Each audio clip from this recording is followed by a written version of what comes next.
Oh, man.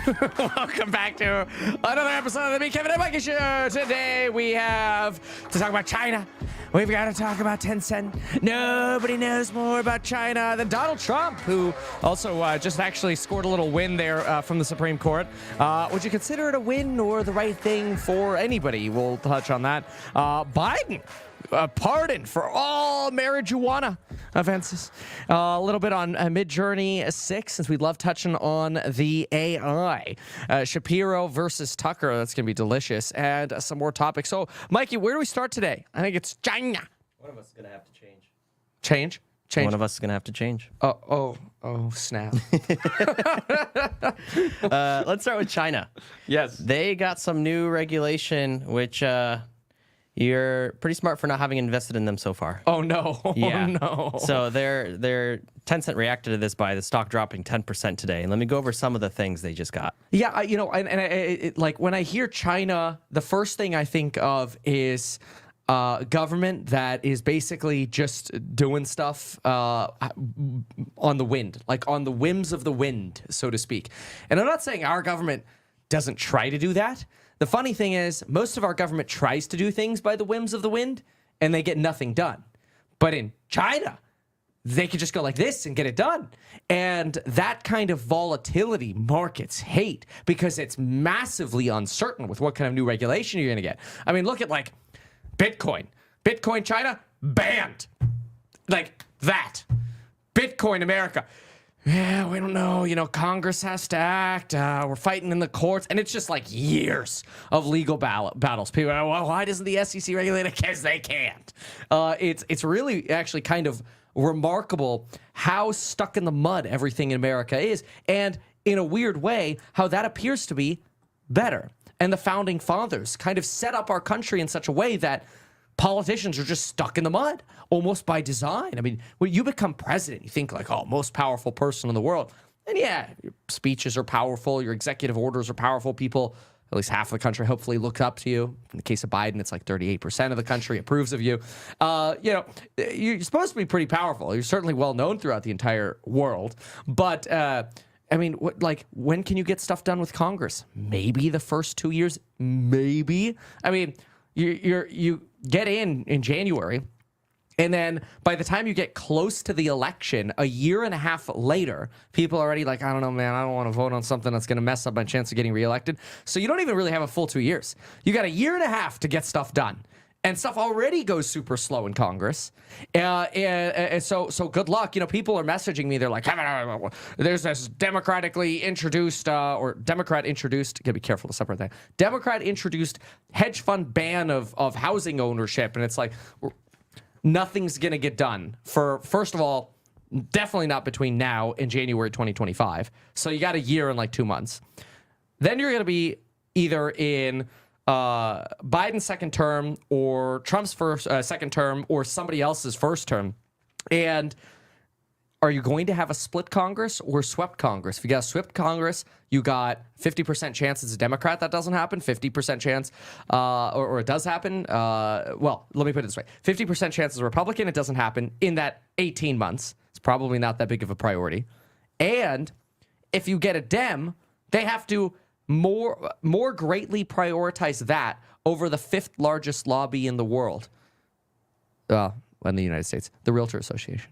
Really? The Realtor Association. They're huge. They're absolutely huge. So, like, good luck, man. I don't know. So, but it's really interesting because all of that is like a rant on China, which it's just comparing the two systems, which in China, it's like, we want this. And I don't know why they're German now. Yeah. But it's just snap the fingers and boom, you got it. So what did they do? So they've got a couple of things that they've changed as far as regulation. I don't necessarily disagree with all of them. Mm-hmm. It's just definitely not good for their stock market here. So a couple of things. I have 5 things to list. So number 1, Chinese regulators require online games to set spending limits and ban daily login rewards. And that's probably actually not a terrible thing for children. It's so addicted. Lauren had to ban the kids from Roblox because they just like, everything's, Mom, what can I do for another $3? Just $3 more. I really need that skin. And it's like literally just vanity trash or whatever. But people are It's literally an addiction for these children, these games. It's insane. I'll still fall for the daily login rewards thing. It works on my brain. Like I'll play, and it's like, oh well, now I got a 12-day streak Pokemon Go. I still play that, right? And it's like, well, I can't stop now. Sure. Like I'll lose my streak. Wow. It starts to feel like work. And that's what's funny is like all the joy gets sucked out of it. It feels like work, and I still can't stop. I have to do it for 5 minutes every day just to do it. Wow, that's actually really interesting. I throw that back to like World of Warcraft. They used to have daily quests where like every day you'd go in like I got to get the dailies done, and they rewarded you so heavily for doing the daily quests. So it's like you were monetarily behind if you weren't doing them. It got so bad that they actually changed the daily quest from a 24-hour timer to like 23 and a half hours, so you could literally like do them at the same time every day. Because if it was 24 and it took you 30 minutes to do it, you log in at 8, well, the next morning you have to do them at 8:30, the next morning it's 9. If they do it at 23 and a half hours, you could literally schedule it to the same time every day. I can relate to that. Like I'll still play games that do that. Franny will remind me at the end of the evening, like, hey, did you do your dailies? That's awesome. Like, the nice thing though is once you break out of it, once you break that chain, you don't feel the same, like, oh, I could leave it. I could leave it for a month of not playing that. It's fine. But when you're in it, you can't. That's interesting. So it's one of the things I actually liked about Rust is kind of like, you could log in on a Thursday and do a Thursday wipe. By Saturday, that's like your last real day of playing wipe. But everything restarts basically twice a week. So you never really feel behind because you could always just pick up on another Monday or Thursday. Because it just completely resets, with the exception of some blueprints and miscellaneous things. But otherwise, I don't know. Maybe that hurts Rust, though. Maybe Rust would be way more popular and certainly more addicting if you had to go in every day. I've had friends who I've tried to get to play Rust, and they're like, what's the point? Like, everything goes away at the end of the week. What's the point? Spoken like a true MMO player, where you just constantly build, Yeah, that took me a while, too, coming from, like, RuneScape or WoW. It's like, what? All my progress gets deleted? What is this? Wow. The WoW Classic sucked me back into when that came out. Just when you thought you were out. Or just what was it? The guy, who was that guy's name? He ran that commercial. Just when I thought I was out, they pulled me right back. What was that commercial for? I recognize that. It was like, it was during Burning Crusade, I'm pretty sure. Oh, it was a WoW commercial. It was a WoW commercial. Yep. And it's like that guy. I don't know, he's famous. Some dude. I'll find it. But anyway, what else did China say? I'll get it. Okay. China requires online game approvals to be processed by regulators within 60 days. I don't know if it's significant to the Tencent stock is the first item on here. Number 3, Chinese regulators ban live streaming of heavy tipping within games. What kind of games? Video games, Kevin. But yeah, banning live streaming of heavy tipping within games. So I don't know if that's the platforms like Twitch where you can't tip on those, or if it's you can't take in-game tips or whatever the case is. But for a lot of people who basically game as a profession, that's severely impacted now. Oh, that's true. Just like that, China can take your. Well, that's also always what I've been fearful of. Is that just like that. Just like that, they pull your potential livelihood completely away. You have a successful business, they turn it into a half state-run partnership. It's like, hey, your business is doing great. You want to be half state-run? No. Let me ask you again. You want to be half state-run? Yes. Here, look at this guy. It's from The Sopranos, but it's from, just type into YouTube because you have the audio. Just when I thought I was out, they pulled me back in, which is actually a quote from The Sopranos. I went back and I watched the entire Sopranos again with Lauren, and we saw that. And we're like, oh my gosh, we've played that clip from YouTube so many times because of the WoW commercial.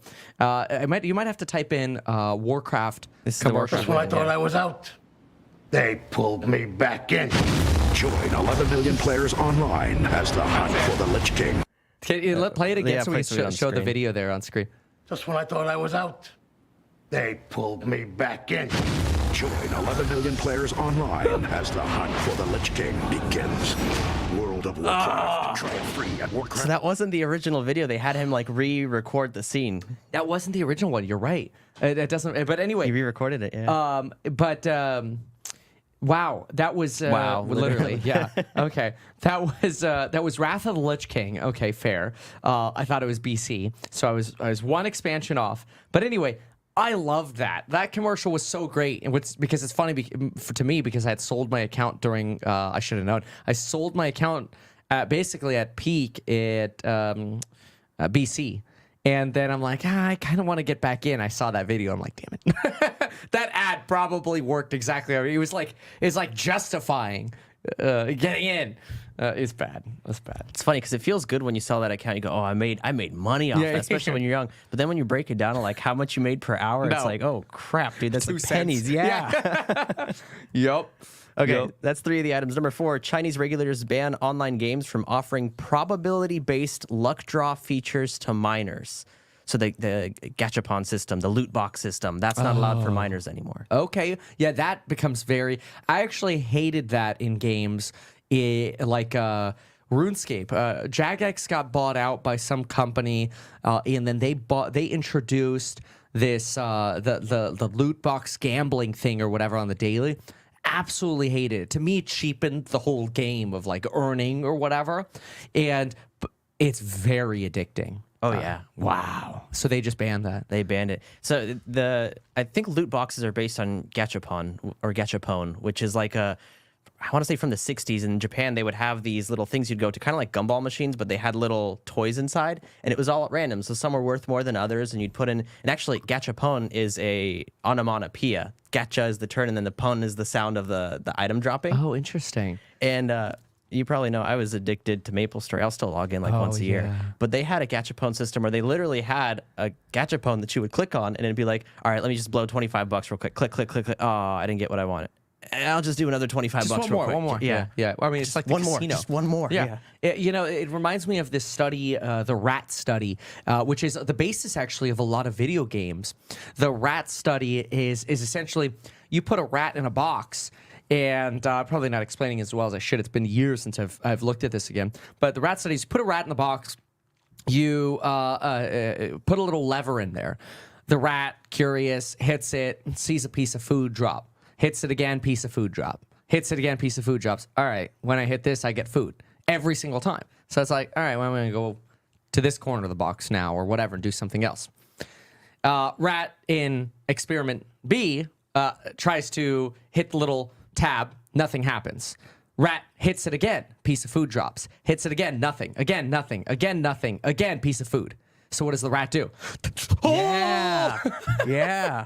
So it like totally the concept behind video games and like whether it's I mean quite frankly you could say that's like, is the Calphite Queen gonna drop the dragon the D chest this time? Am I gonna get the loot? Am I gonna what's the boss gonna drop? It's very much that same principle of like, I don't know what I'm gonna get, so I'm just gonna keep doing it because like I want. It's very interesting to think that is so just wired into life, I guess. It's your dopamine receptors at the end of the day, right? Oh, probably. Yeah. Or like, so maybe those are the same if you're hungry. It's just I need my food. It's basically like a reward system within your body. Yeah. So even though it's That at would be- random, yeah, you feel right. accomplished when you get lucky. Yeah, that's interesting. And so you got to keep playing the game. Yeah. Just play more, man.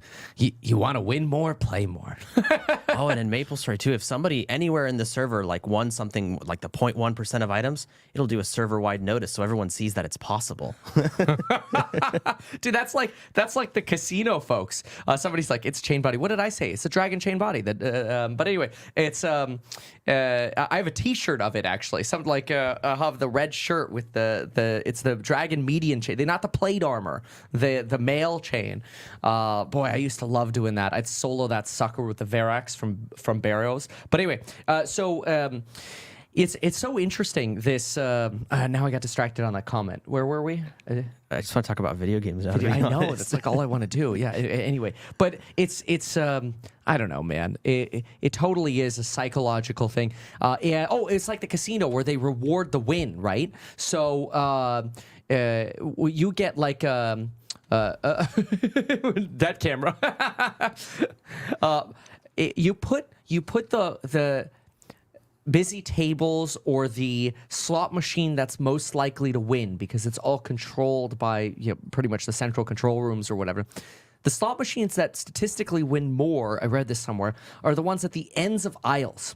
because when you win, you're like, yeah, I won. And it's like advertising. You ever go to a casino and you hear like the craps table or whatever, and people are just jumping up and down over, or are we audio only right now? Yeah. What happened? I was trying to fix something on the switcher. Oh. Rebooting it. Switcher's rebooting. Okay, all right, got it. Here, I'll just Let's do our ASMR section. That this is the ASMR section. Oh no. Let me do this really quick. And then although I hope it doesn't double up on the audio. But people can hear me, right? Yeah, right? Yeah, people are just complaining about visual, yeah. All right, so I'll mute the mic here. All right, there we go. So, all right, so what I was saying was, you're at a casino, and I read somewhere that statistically you're more likely to win if if you have the gambling or slot machines at the end of the aisle because the win is so exciting. And the same thing for like the craps table or whatever. You go in there and people are screaming, like cheering because they're winning in craps. That just makes more people want to play. And you ever notice the people at the casinos, they want to be like your friends. They're like, hey man, you look like you know what you're doing. So what are we gonna play? And it's almost like they're your teammate. They're like, good luck. They always say good luck. They like want to egg you on. They want to win. It's all part of the game. They're trying to sell you to play more. Hey, the more often you roll, the more likely you are to win. Have you seen the memes where it's like the guy mining through a cave and it'll be like, oh, you were so close to your goal, but you gave up and you turn around like the diamond was right at the next thing. I've seen one of like the same thing, but it's like gambling. It's like, don't stop gambling. You're so close to like the big win. Don't actually do that. And to some regard, it's true that eventually you're going to win. The question is, how much did you lose to get there? That's the big problem. So, all right. Anyway, what else? There's one last one, which this is why I don't invest in China, by the way. I mean, you nailed it. You nailed it. Yeah. Chinese regulators require game publishers to store servers within China. Who would have seen that one? Oh yeah, Christian. In the meantime, could we just remove the second StreamYard picture? The other one. Put me back. Oh, did you remove me completely? There we go. Maybe you could drag the right thing to the left, so it just whatever. All right, let's keep going. All right, so that's the first of my China news. Is why Tencent stock dropped, what all the new regulations are. But I've also got another funny one here, and this is.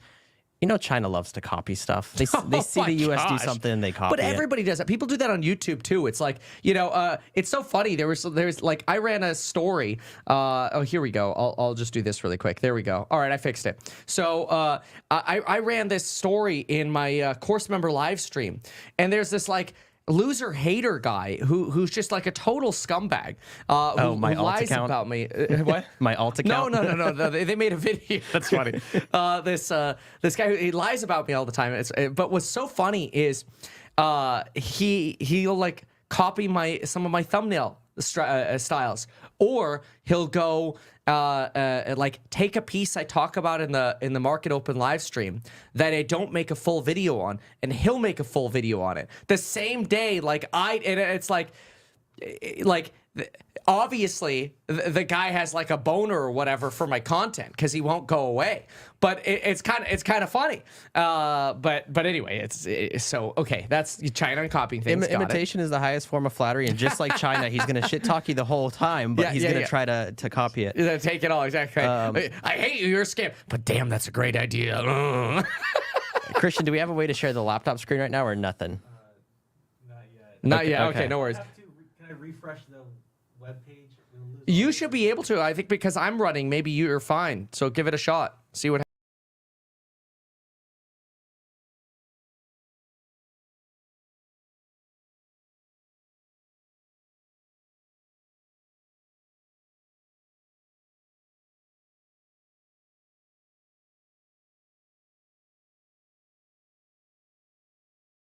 Gosh, it's like even the everything. It's just like a full copy there. Hey, we got our video back. That's great. Sweet. Do you want me to dip out of this? Are you good? Not yet. Almost. Okay. All right. We'll stay solo with our little 17 second. You know what's really funny, by the way, is this? Audio blip for a little bit. No volume. Oh. Back now. What? Audio should be back now because I refreshed. Oh, Got it. Okay. Well, we were just talking about how this car that looks just like a Model Y in the front with the Model X doors is neither a Model X nor a Model Y. It's a Chinese copy. It's GAC, the GAC Ion Hyper HT. can you show that car? Yeah, there we go. Okay. So we were just saying in the little studio over here that this looks just like the Model X, and it's so wild because you've got the Falcon door copy, you've got the spokes, the wheel, even the lights in the front, everything looks almost the same.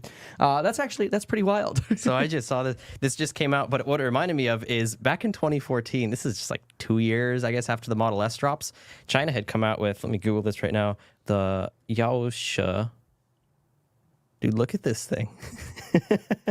It's a total Model S knockoff. Wow. Yeah, I mean, think about it. Like, there's a saying: watch what successful people do and copy it. Yeah, and so that's what people do. It's like, all right, well, somebody's doing something successful, just go copy it. It's frustrating to the people who are original with what they're doing, but whatever, man. Ultimately, the market gets to decide what people want, and hopefully those are Teslas. Yeah, short of them regulating Tesla or like banning Teslas. Because Right. But as long as Exactly. there's none of that intervention, you're right. Yeah. There's so many. I found out that China has fake Apple stores that look like real Apple stores with the logos, the people inside wear the shirts, and the employees who work there think they're actually working for Apple. No way. Yeah. What? The fake Apple stores. They have so many they have counterfeit cigarettes that copy like the other like American brands or other European brands, but they're like fake. That's crazy. Yeah, somebody in the comments, Block just wrote, "LOL, I thought that was a Model X on your screen." I Yeah. mean, that's immediately. I guess when the audio cut out, that's what we were joking about. Which, by the way, it's funny. Some people might not know, but like this is the same place I filmed the Blackboard videos. We just have like a black banner we could like pull across here. It's kind of useful. So a little fun trivia there. Okay, wow. So I mean, that's China for you. Okay. Anyway, I'm telling you, I'm like I'll just get arrested if I go to China. It's just If you're on your good behavior, they'll probably let you slide. Nah, so never. When I went, for me, the most shocking thing, I think, because it was beautiful to visit. The people were really nice. It was fun interacting. I went to some like more rural parts too. I stayed a lot in Shanghai. Was that part beautiful? It was all beautiful. Okay, I'm not gonna all lie. right, It was all okay, beautiful. Actually, what's funny is one of the rural parts that I went to, I must have been the first white person there because I turned the corner to go to my hotel, and there was this mom and her little girl, maybe like 2 or 3 years old, walking, turned the corner, and she screams. When she sees me, the little one just screams. No way. And I'm thinking like, oh, well, yeah, she literally thinks she's looking at a ghost right now, right? But her mom like brought her up to me. We interacted a little bit. She said hi in English. It was adorable. Oh. But the craziest thing is when I was in the Bund, so like there's a river that goes right through Shanghai, and we were on one side, beautiful views where you see like the Pearl Tower and some of the biggest buildings in China on the other side. And it's very militarized, which I didn't know because you won't see photos online. But Yeah. I don't know if it's police or military, but they go through with military grade, weaponry, and they're wearing camo. And so they were marching through, and this tourist took out like a really nice camera to take a photo of them from pretty close up. And one of the guys, using his rifle, moves the camera out of the way, which is a very universal sign for don't do that. Yeah. So it's different to get used to, but I was on my best behavior for once, and I was just fine. That's funny. That's so interesting. I wonder how they'd react if I pulled what I did in Turkey. I go up to I went to some like I don't know, some museum or whatever, and they had armed military there as well, just protecting the outside of the mosque or whatever it was. And I'd walk up to them and they're like, "Hey, can we take a picture?" And I'm like, yeah. I go, "Great. Now can I hold that?" And I'm like pointing at his rifle, and they're like, "No!" It's just like hilarious. But anyway, so yeah, we gave. I feel like they're never asked that. Like, well, sure. Anyway, That's China. Okay. next. Next, we're going to talk about some EV trucks. We're going to talk Cybertruck, we're going to talk Ford, we're going to talk Rivian. We're even going to talk a non-EV truck in a second. So first thing regarding EV trucks, let's do Cybertruck first. Yes. I don't know. Do we live in a bubble, man? A Tesla bubble? As far as like, does the rest of the world still not know about Tesla? It's hard for me to understand that there are people out there who still don't understand. But yes. I mean, I'll be clear. In 2017, when I bought the Model X, I had absolutely zero idea that autopilot already existed for the highways. Then, zero idea. I don't even know what got me to look at Tesla. I know what I did. I was starting to Google because I had like my Prius. I'm like, come on, man, there's got to be like a car that I could basically sit on my laptop on more while I was driving, And so I was Googling like car self-driving, like when is it coming? And then Tesla was the only thing that came up, and I'm like, well, let me go try. So I went to Santa Barbara to the Tesla dealership back then because they had the rather than just in the mall, you could go to the store and test drive them, which I guess you could do now off the service centers. Yes. They do them, yeah. But they got rid of the showrooms. Some of them. Some of them. Some of them. Okay, that's Some of right. the bigger 'Cause cities still have the iconic showrooms, but yeah. those are like in the malls or whatever. I don't know. Yeah, they got rid of a bunch of locations. But anyway, the Santa Barbara one, I'm pretty sure is just a service center now. But it used to be a sales thing. You walk in and they do, hi, I'm Michael. How can I help you? The whole sales thing and everything. I got sold on the spot there on that after test driving it. That was probably one of the most exciting times because I remember calling Lauren and I'm like, the car, it drives itself. I need this. It's so wild. But I had no idea. And, I'm like, iPhone Gen 1, like, I got to have the latest every single year, the latest and greatest. Mr. Android. Whatever. Yeah. But I'm all for, like, the latest tech. I love it. But, I mean, I don't know when they came out. Maybe I should look at when they came out with the autopilot, but I certainly didn't hear about it from Tesla. I mean, there were certainly no ads or anything. And that's what I think. Where I think there's such a missed opportunity for Tesla is in our bubble, we all know about Tesla, but there are a lot of people who are like, "Was self-driving? I see recall every day." Yeah. They don't. I have no freaking idea how amazing these cars are. I mean, who was it? Was that like Joe Rogan on it was The Rock, Dwayne Johnson. Yeah. Does he even know that they have a pickup? What? Do they have a pickup? He goes, do they have an SUV? It's like, yeah, dude, it is the most sold car in the world.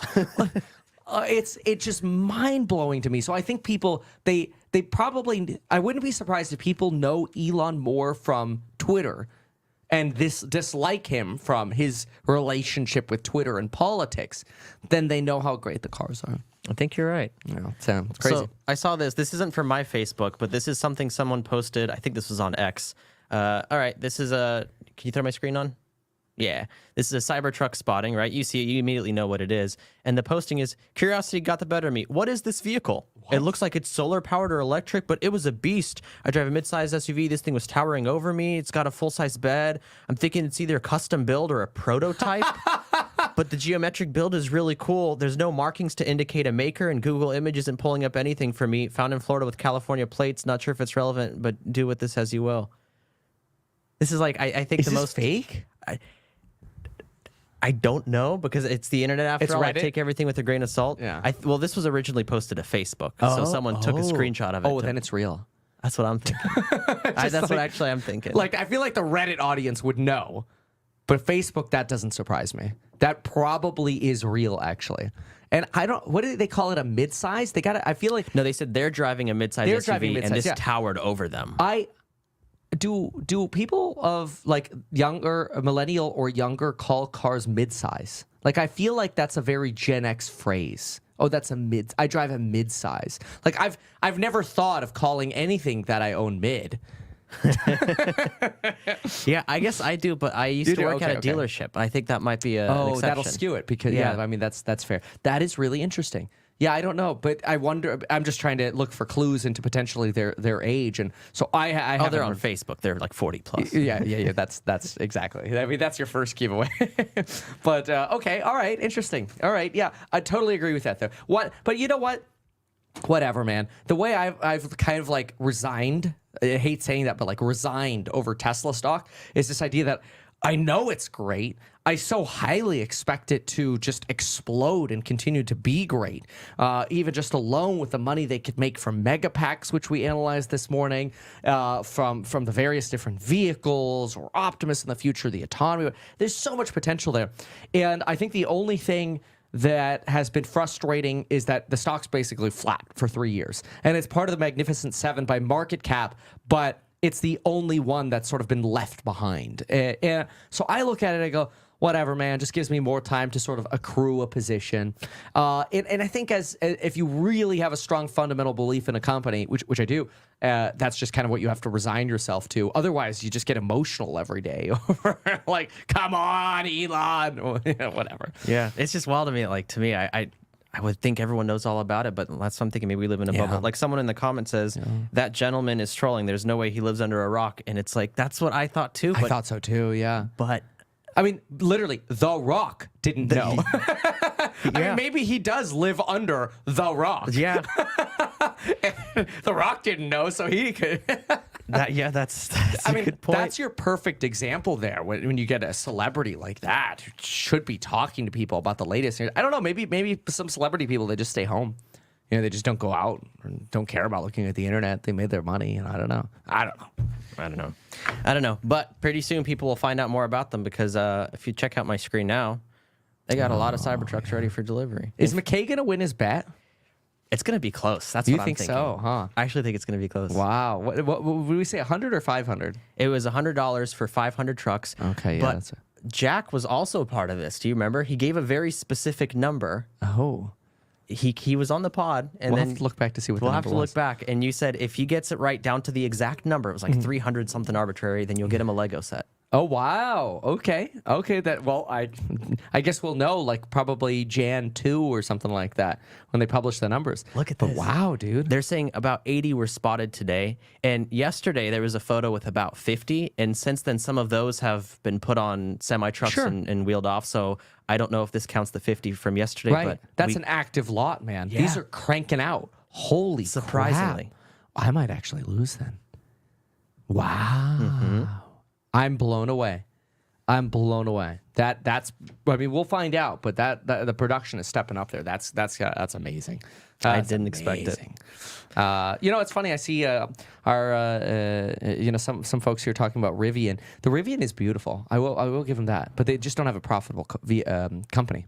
So what's that? Well, this is a Rivian. So one thing Tesla gets a lot of flack for is, I don't know if you've seen the new holiday update, but when you're parking, they actually have like a 3D reconstruction of your surroundings now. I'm still that's one thing where I admit I'm just a grandpa. I use the mirrors.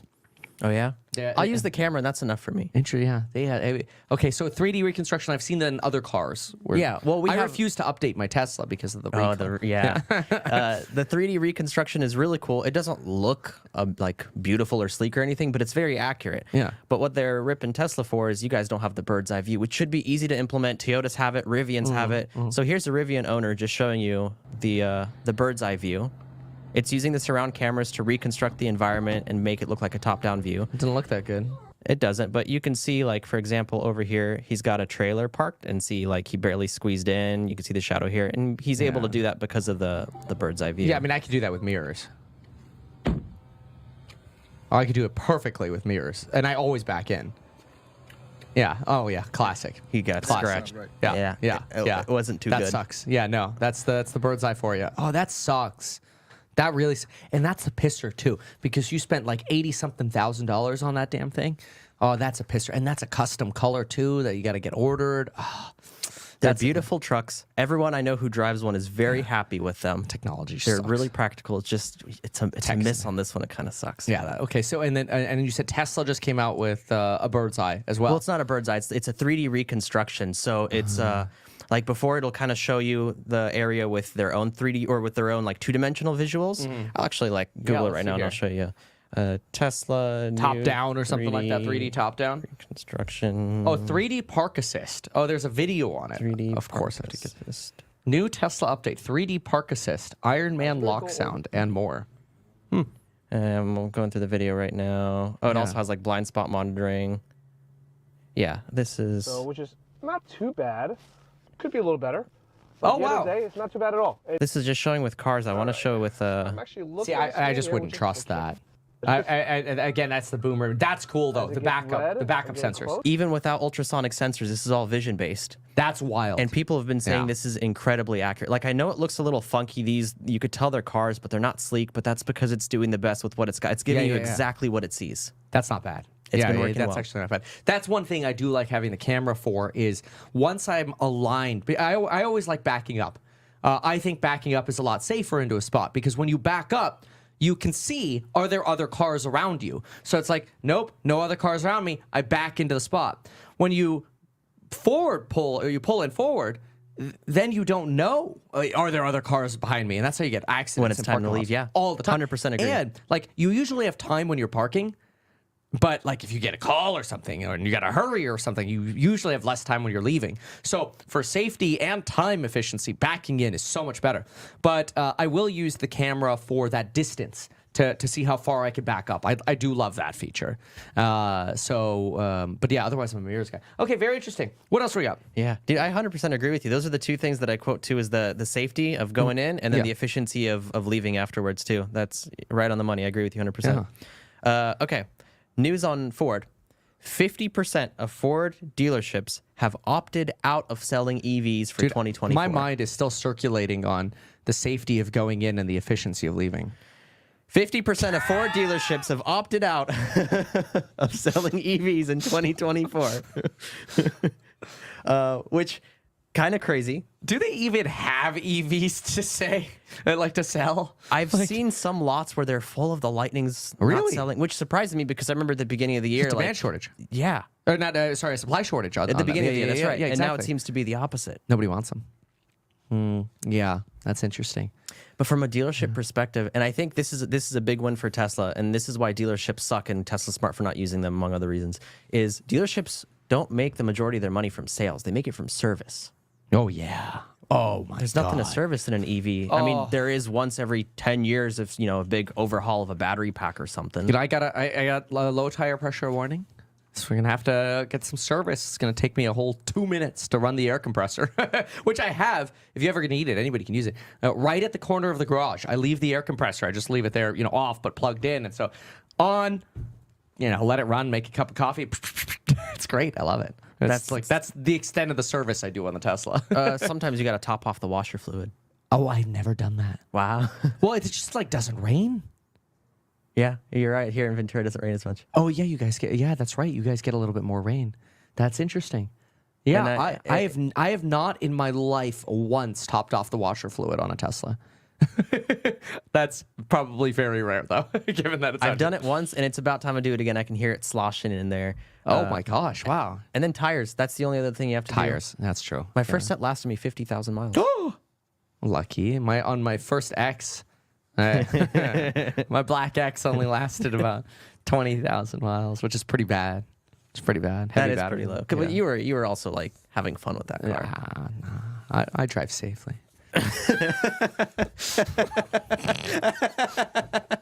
No. Okay, one more vehicle one. This is why I don't drive anymore. Cummins. Are you familiar with Cummins? Oh no, you're gonna make a joke about this. No. Okay, so I didn't know that was an engine. Yeah. Yeah, it's an engine. Is that a joke? I saw that the other day. Okay, yeah, no, Cummins, it's not a joke. It's an engine. They make engines for trucks. They make engines for the Rams. I think they also make engines for semi-trucks too. They are to pay, basically record-setting, $1.675 billion for U.S. environmental fines. Oh, wow. 1.6 billies for an engine manufacturer. That's a lot. And that's the engine manufacturer. That's not even like Ford or whatever. Wow. They got in trouble for basically installing cheat devices to beat emissions. Oh, it's just VW all over again. Mm-hmm.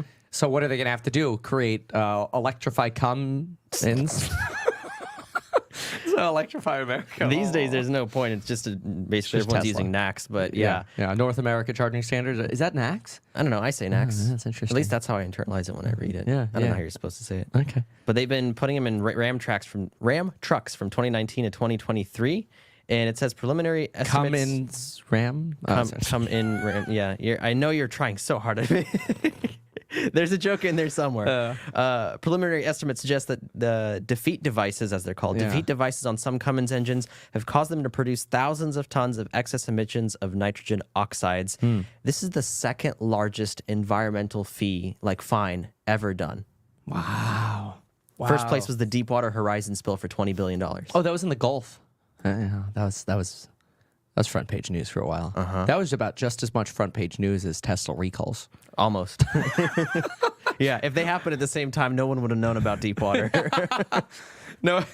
Oh man, that's sad. Darn mainstream media hating on Elon. Anyway, what else? What else we got? Let's do some fun stuff. Let's do AI. I only got one AI topic, but it is a fun one. Ooh, alpha for Midjourney 6, and we're on 5 right now. That's pretty amazing. 6 is mind blowing. Really? Let's look at some examples. Yeah.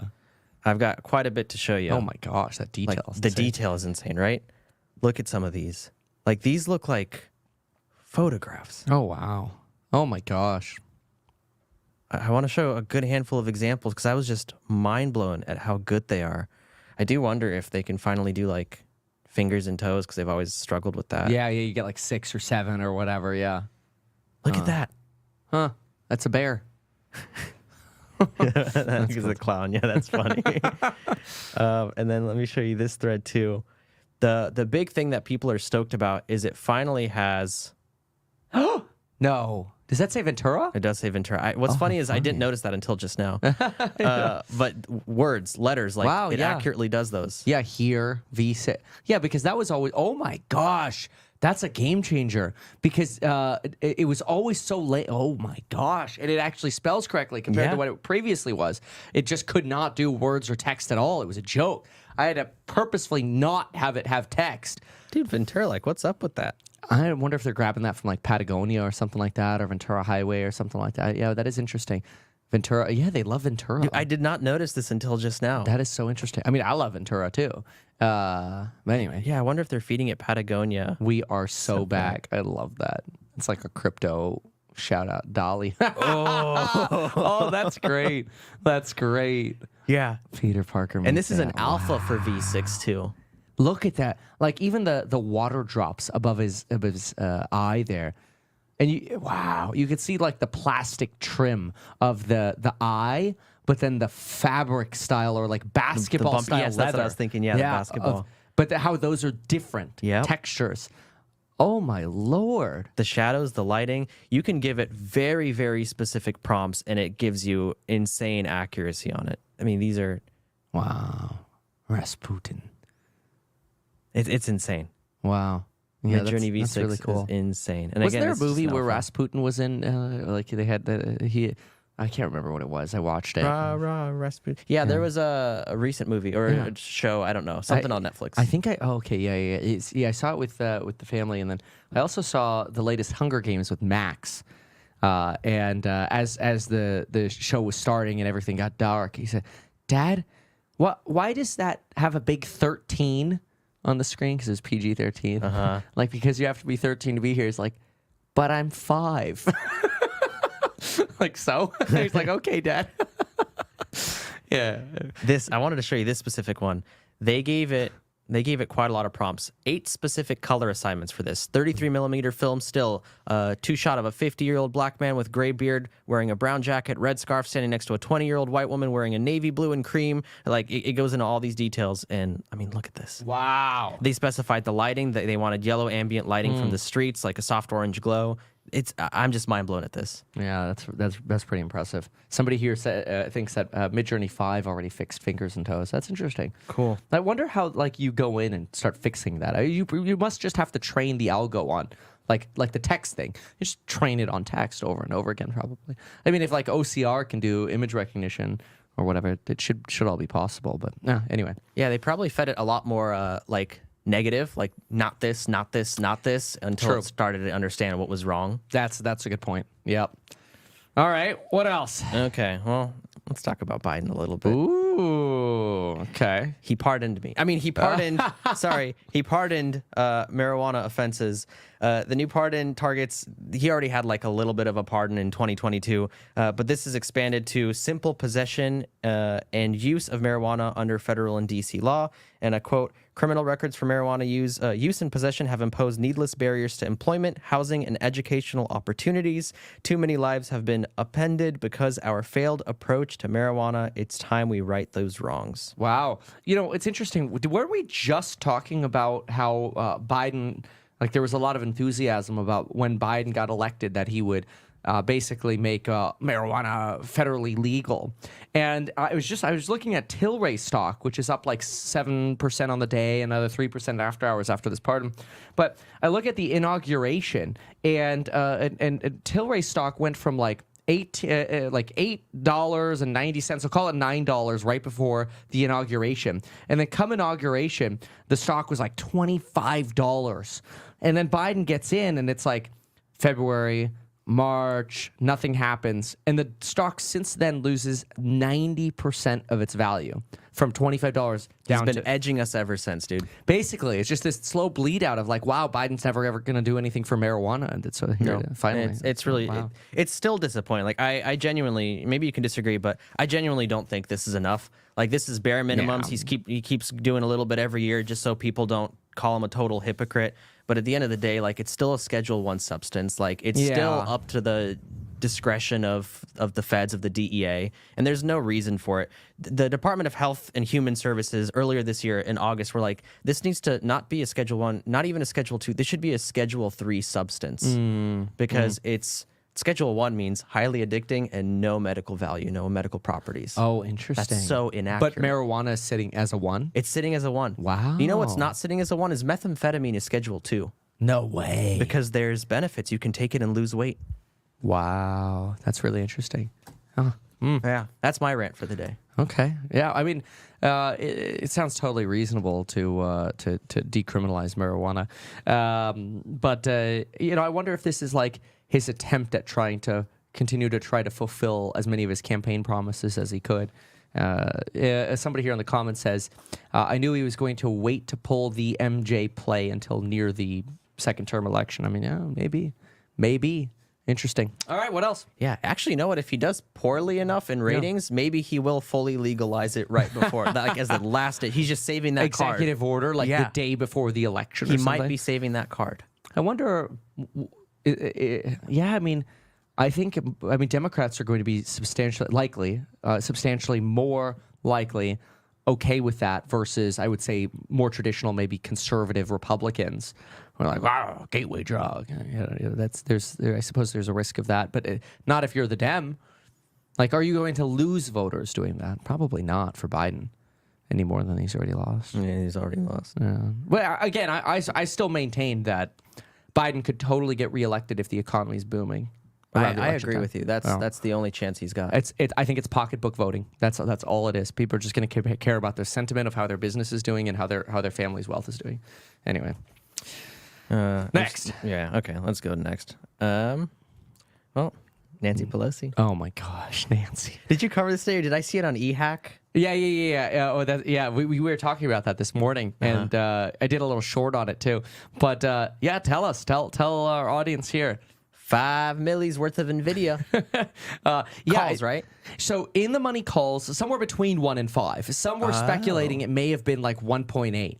But they're always like deep in the money, folks. So like call implies that it's like YOLO, but they're almost always just trying to get like an additional 30% leverage out of it with a deep in the money call. I mean, they went down to $120 on a $490 stock, which is pretty dang deep in the money. Like, you're going to end up buying those shares. So, kind of interesting. Also interesting to see you wrote this here, largest purchase in 3 years? I didn't know that. Yeah. That's fascinating because she's basically dodged the pain of the last 2 years. Yeah. 2 years. That's so weird how she's just so good at predicting the market like that. The fact that they can trade blows my mind. But yeah. It's like being the weatherman, but also being able to control the weather. So it's like, of course, what you say is going to be accurate. That's a good point. The amount of research they get in like committee meetings too, that aren't even public committee meetings.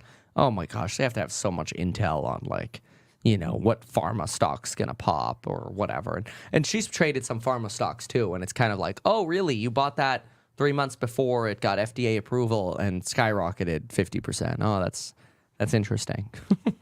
Anyway. Okay, we've bagged on quite a few Dems. Let's switch gears and talk Trump. Okay, perfect. Actually, you know what? I don't have anything to bag on him for. Next topic. Because I listened to your take on the Supreme Court stuff. Yeah. You're right. Trump's not in the wrong for this one. It's like maybe he's in the wrong for whatever he's getting convicted of, Right, but right. the due process is totally fair. Oh yeah, with this Supreme Court situation here.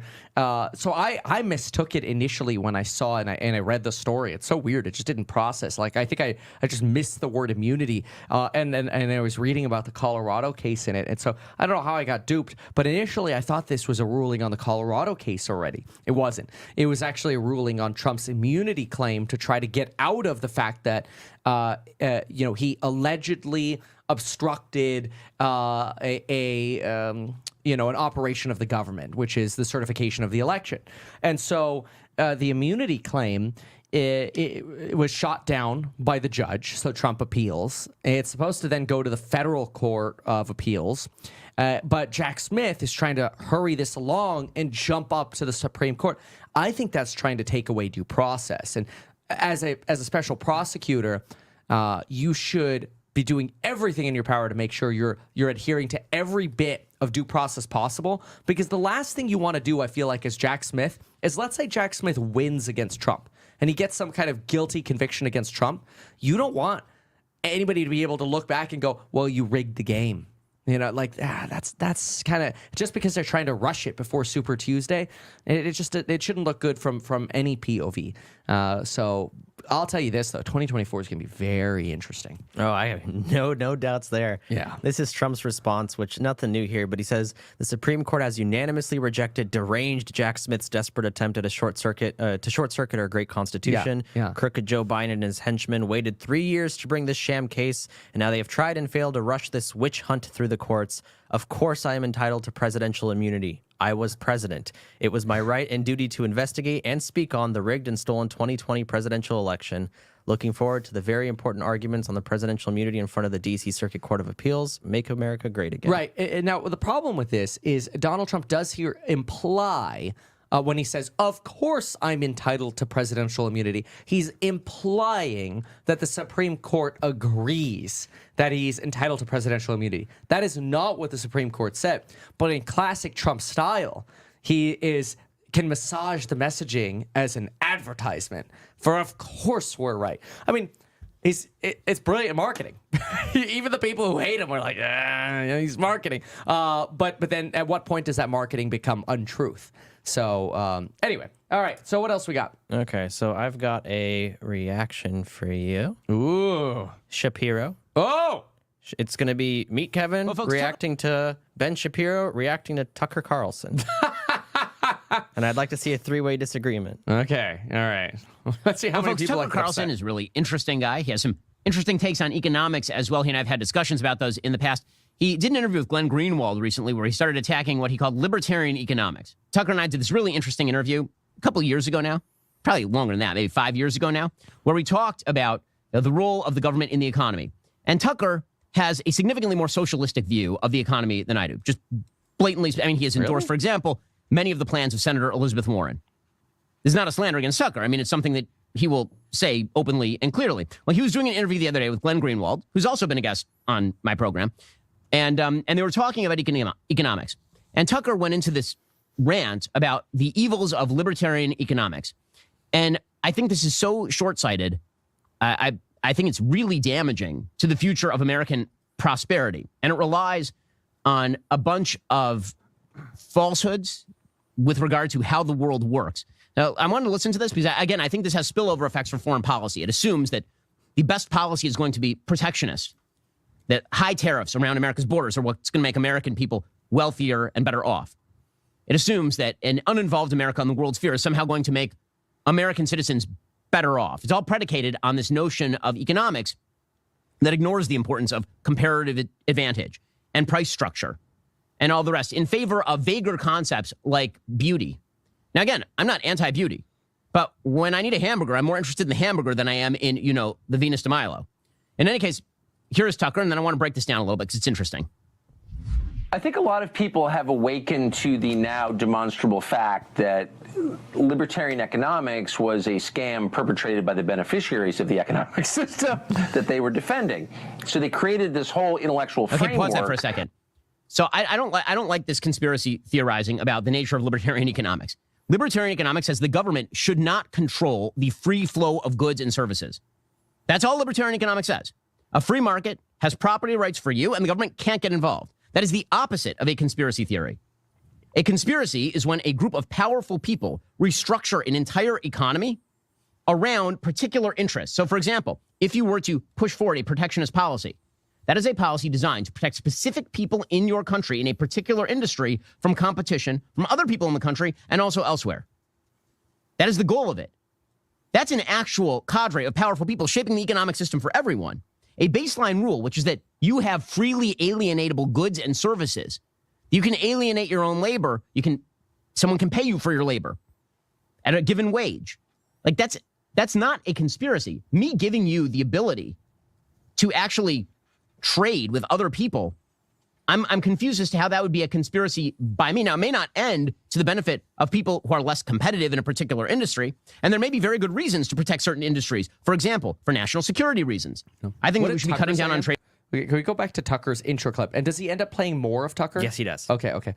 So let's go back to this and then maybe do a little catch up.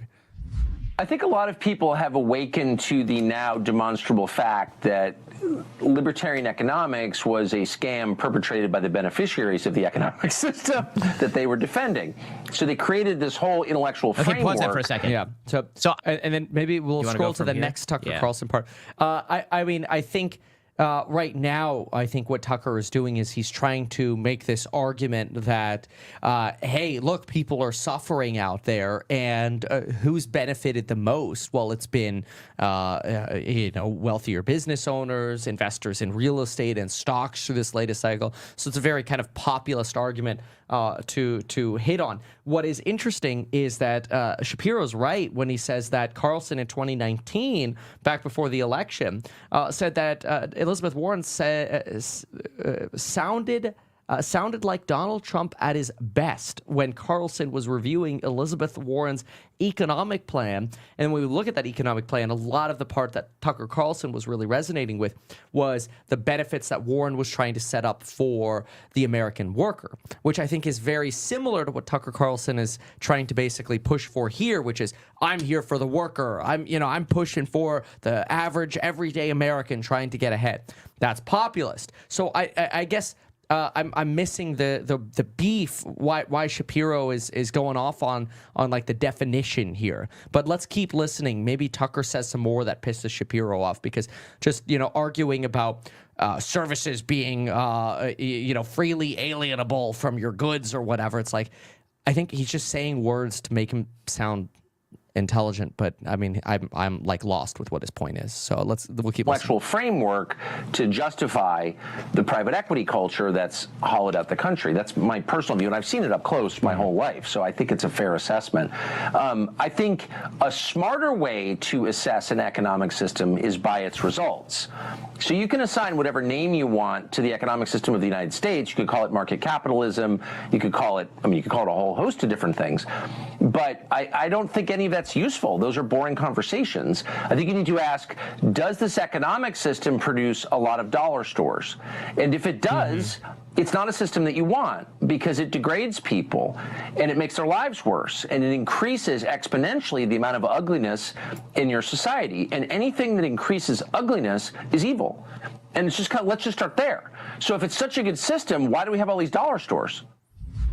Do you want to hear Shapiro's response? I actually do. I mean, I'll jump in there. Tucker Carlson is in my opinion, the definition of a populist. It's what can we do to make the most amount of people like us? How many viewers are going to get pissed about him bagging on venture capitalists? Well, first of all, how many people are venture capitalists? Like, what, 1% of 1%? So a lot of people in the 1% aren't even venture capitalists, just like business owners or hold assets or whatever. So let's listen to Shapiro's reply. But this is classic Carlson populism. And I actually don't think initially what he's saying is absolutely horrible. Like, dollar stores are, I don't know, usually not that great. Like, they're understaffed. They're usually in the poorest parts of town. Surprisingly, there's also crime around where the dollar stores are. And now I'm hearing that the dollar stores themselves are suffering from the worst theft they've dealt with ever. And those are dollar stores. I think it was Dollar General suggested in their last earnings call they're facing like $500 million of shrink. And that, Wow. you know, that's basically like $500 million That's the goods. Although dollar stores aren't they're like really $3, dollar anymore. $5. They- I think $3 is the average now, but Yeah. let's So, hear Shapiro. Like when I was a kid, dollar stores were dollar stores. I used to, me and my friend would skateboard over there all the time. We would get like, Yu-Gi-Oh cards. I'd be or in all the whatever they time. sold. Yeah. Yeah, well, we didn't have money when I was growing up. So let's listen to this. Okay, that is an amazing statement. Why exactly are dollar stores the root of all evil? So first of all, I should point out at this That's point not that what he according to said. Consumer Reports, Pause that for a second. 88% of Americans. That's not what Tucker said. Tucker didn't say dollar stores are the root of all evil. He said the exact opposite. He said that dollar stores are the symptom of a broken system. So, that's like saying you have a sneeze. The sneeze is evil. No, the COVID was evil, right? That's very different. Anyway, let's keep going. Americans shop at dollar stores at least occasionally. My family shops at the dollar store at least occasionally. Yeah, right. Almost a third of respondents in the 2021 Consumer Report. Yeah, they own one, and every now. They own 17. Report survey said they shop at dollar stores more than once a month. This seems like a really elitist attitude. It seems like dollar stores are good. You buy things for $1, or at least you did until Joe Biden took office and inflated the currency. Now it's like the $5 store. It is good to have products at your disposal for cheaper. This is a good thing. Why are we frowning upon this? That's not what it seems to me a much, much worse system is a system that produces no dollar stores. A system that produces more expensive goods and services that force your family to pay more. A system that, for example, relies on guilds and doesn't produce dollar or relies on government. Are bread lines better than dollar stores? Because there are a few choices when it comes to economics. Dollar stores are actually not. Now, then he shifts into this discussion of it increases ugliness. Now, when he talks about ugliness, are we talking about like the physical stature of dollar stores? These are not like gorgeous Gothic edifices. Oh my God. They're not beautiful to look at. Well, obviously that's true. Obviously it's true. I'm tired That of it. dollar stores. I can't listen to this anymore. This is so dumb. Like Ben Shapiro's not actually like usually he makes an argument that's at least intelligent. This is the greatest example of Ben Shapiro going down the path of a slippery slope and then arguing the most extreme thing that he said. So Ben Shapiro thinks dollar stores are ugly. Well, I'm sorry they're not monolithic, beautiful churches and have gargoyles coming out of them. And then because that would be, and then he's arguing that this is like the greatest discussion of logical fallacies I've ever seen. I mean, nobody's talking about bread lines. Bread lines is a reference to communism and supply chain shortages that literally has nothing to do with Tucker Carlson's argument of if we have an economic system where basically Tucker's arguing people have so little money in the current economy that they have to shop at a store like a dollar store, even though they don't want to. So Tucker's argument is we're frustrated that people don't have enough money. Ben Shapiro's arguing bread lines are bad and things getting more expensive is bad. They're like, you're not even having the same discussion. It's like you're talking into a corner and the other person's talking into a corner. Am I missing something here? This is like ridiculous, Ben Shapiro's criticism here. Yeah, I also agree. Even though I disagree with Shapiro on a lot of things, like he's usually more eloquent with his position. Like, yeah, he still makes some good points. Sometimes he'll make me think. But in this case, I think he's kind of trying to do the Tucker Carlson approach, which is what's going to make me popular, right? I'm going to talk about how elitist your opinion is, even though it wasn't. Yeah, you're right. And like, I'm not here to like shill for Tucker either. I'm tired of hearing that he thinks aliens are real. Like I vomit almost every time he thinks that. And maybe that's true, but like he doesn't let that one die. And even big Tucker Carlson fans are like, yeah, it's not his best. You know? Recently, he said he learned something so dark about aliens that he can't even tell his wife. Oh God. Okay. Yeah. I don't know. Maybe I'm just critical of too many people here or whatever. But I'm just gonna I'll just keep calling it like it is. The only criticism I could maybe give Dollar General, Dollar Tree, all these stores is because they do tend to be in lower income communities. It makes it a lot harder for people of those communities to be business owners themselves because they're getting undercut. That's the only thing I could think of, like, to pull as a criticism. I'm not going to call them evil, but that's the only argument I could possibly make. Yeah, that is interesting. I mean, like you're basically saying the local convenience stores now have to compete with a commercialized dollar store. Theoretically, that would it should be better for the community because a commercialized dollar store should be able to provide you things even cheaper than that local business owner can. But yes, that then destroys that local business owner's like convenience store or whatever, which takes away their opportunity to build their wealth. You know, when local restaurants have to close down because the big McDonald's comes in or the Olive Garden or whatever, that's sad and depressing.